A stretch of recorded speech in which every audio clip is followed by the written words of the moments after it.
So yun guys, nandito tayo sa tinaguriang sikat na pasyalan ng mga kabataan. Siguro hindi ko lang sure kung pinupuntahan ito ngayon dahil tag-ulan. Kita nyo guys, punta natin to. Ito grabe, sobrang dami ng tubig dito. Ayan guys, dito lapit po tayo. Lapit po tayo guys, ayan. So dito po yung dating plug pole. Ayan, makikita nyo po yung plug pole. Ayun po sa may bandang dulo po na ito. So ito po ay taong year 2000 ay nag-ooperate pa po ito.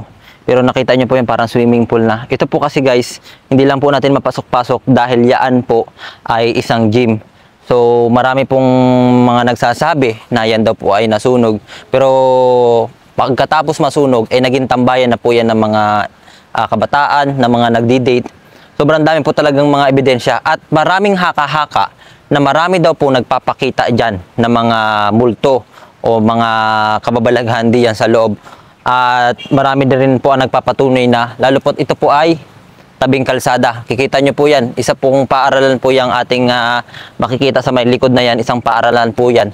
Kaya talagang yung mga kabataan patok na patok talaga para ito ay tambayan. Pero higit sa lahat guys, ito po ang nakakakilabot sa lahat ng mga pagkakataon na ating pagpunta. Itong Kabataan Foundation Building. Nakita nyo po yung Kabataan Foundation Building na yan. At sa gilid niyan po, mayroon po tayo makikita mga puno. Ayan. At ito rin po, puno rin po ito sa may unahan na ito.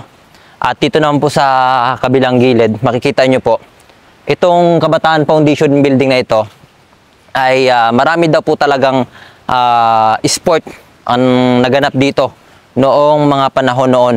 At ayon rin sa sabi-sabi, dahil ito po ay tabing dagat, nakikita nyo po itong seawall. Yang seawall po na yan, guys, yung seawall po na yan, kagagawa lang po yan. Pero before, yan po ay maraming mga mangingisda ang nagtitipon-tipon dito matapos pakinabangan ng mga kabataan itong building na to. So parang naging ano po sila, nagkaroon po ng dito nagpagtitipon, kalakalan ng mangingisda. Pero higit sa lahat, ano ba yung mga natatagong mga kwento nito guys? Dito po sa pagpasok po natin sa loob guys, makikita nyo po yung mga painting na mga modern child, ay mga painting po natin, kikita nyo yan. At ito rin po, kita nyo guys, lapit po tayo, kita nyo po. At ngayon nga ay ating papasukin itong loob at titingnan natin ang sitwasyon kung ano ba ang meron na makikita dito. Grabe, sobrang nakakakilabot din ano po sa pagkakataong ito. Pero bakit nga ba maraming pumupunta dito? Kita nyo po itong loob na ito sa banda rito. Ang daming mga nakalagay ng mga ayan, mga paint. Ayan po, ayan, tingnan nyo, spray paint, ayan po, may mga kababalaghan. Oh, nakita nyo po, ang dami po talagang mga nakakalat na basura. Grabe, talagang, awan ko kung bakit pinupuntahan pa rin ito ng mga tao. Nakikita nyo po, ayan, lapit po kayo guys, ito po, lapit po kayo. Ayan, nakikita nyo po yung mga ebidensya dyan sa taas. At ngayon po ay ati pang pupuntahan na rin pinakaloob. Dahil ito pong loob, makikita nyo din, na po halos walang yabag ng tao dahil tag-ulan po sa mga oras na ito. Pero makikita nyo pa rin po ang kalumaan yan. At dito nga po sa pagpasok po natin, mga kabahags, no? Sa pagpasok po natin dito sa loob, makikita nyo pa rin po yung kalumaan at panaybagin po ang nandito. Nakikita nyo po itong loob. Posible na itong lugar na ito ay talagang pasyalan dahil makikita nyo yung mga basura. Ngayon, pagpasok po natin dito sa loob guys, ito makikita po ninyo, ito dito sa may parting ito, parang ito po yata ay puno ng baliti guys. At dito nga ay makikita po natin ang mga damo at talaga namang nakakatakot guys. Pero kahit ganun pa man ay ating papasukin itong loob para makita nyo din po. Ayan, kita nyo po guys, ayan. Siguradong wala pang nakakatapak na tao dito sa pagkakataong ito dahil may mga putik-putik pa po. Yan, nakikita nyo po, ayan. Sa pagpasok nga natin, makikita po natin madilim dahil sa mga kabataan nga. Pero inabando na. Ngunit hindi ko alam ang dahilan dahil may mga tao daw na nagsasabi na may mga nagpapakita dito mga kababalaghan.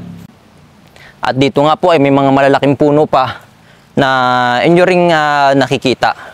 Sa huli kong pagpunta dito guys, itong lugar na ito malinis pa at nadadaanan pa po ang kabilang daan na ito. Pero sa pagkakataong ito, Ang nadaanan lang po namin ay ito dahil nga naman sobrang dami ng tubig dahil tag-ulan nga. So, ang nakasulat po dito ay Rufino M. Reyes Memorial Foundation.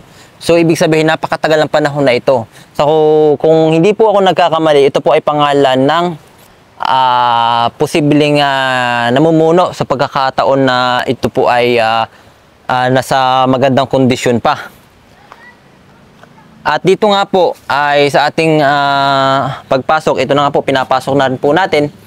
Makikita nyo po yung mga bagay na yan. Grabe, sobrang dami ng bagay sa taas na po. At ito po ay posibleng merong second floor noon itong lugar na ito, guys. At sa mga bags po natin, ayan, kita nyo po, sobrang dami ng ano. Pero pilit na pinapasok pa rin ng mga kabataan o ng mga nagdidit dito. Minsan nga po, may nakakita ko dito ng motor na nakapasok po dito sa loob habang nagtatawanan, nagkukwentuhan.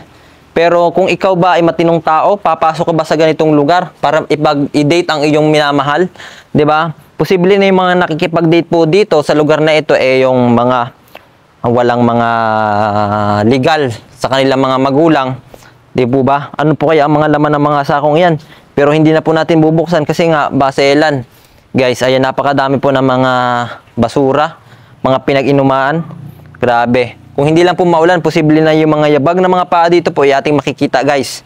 Kaya itong lugar na ito ay napakarami din ng tinik na posible kang pag natinik ka, masakit din yung iyong mararamdaman. At ito nga po, hindi na po natin mapasok-pasok itong lugar po na ito.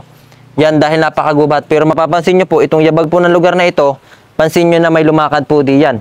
So hindi lang po natin alam kung sino, posible yung mga namamasyal o yung mga tao na rin na namamangha sa mga ganitong lugar. Kita nyo po ang labas na yan.